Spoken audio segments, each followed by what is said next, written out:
Well, it's nice to see you, and thank you everyone for just spending a few minutes with us here today.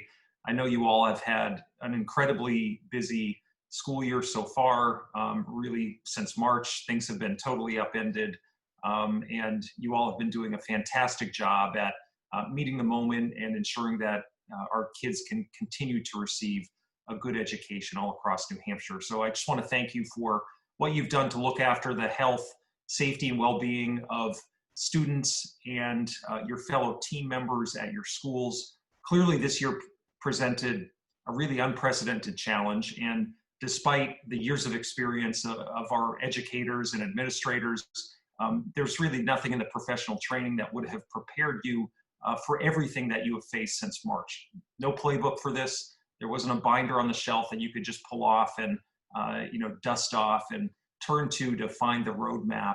You really had to create it while you move forward. And our administrators, our educators, maybe more than any other profession, had to fundamentally change how they operated nearly overnight to make sure that we had safe learning environments, that remote and hybrid learning could be stood up with limited resources. And so we have continued for a number of years to ask you all to do more with less at your disposal. And certainly you have done that throughout this pandemic. And I'm just so grateful for the job that you have all done. I think we owe you a tremendous debt of gratitude, and we need to match that with action in Washington that's going to provide the support we need here in New Hampshire to make sure things can move forward in a way that disruptions to our education environment and to learning is minimized as much as possible.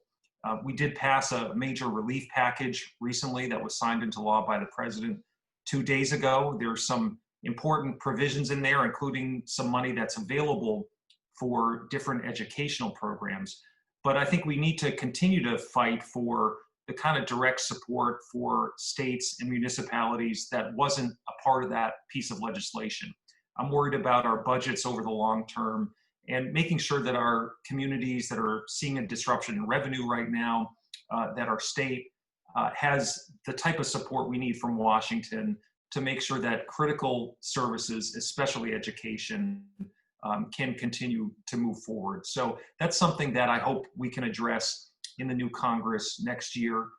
I think that we all were happy that a relief package finally got through and got signed into law, but it's not everything we hoped for. And we're gonna need to continue to refine and redouble our efforts over time to make sure that we can weather this storm and ensure that our communities are strong and well equipped to deal with a whole range of issues, including and especially taking care of our kids and making sure they have the resources they need to continue to learn and to continue to thrive.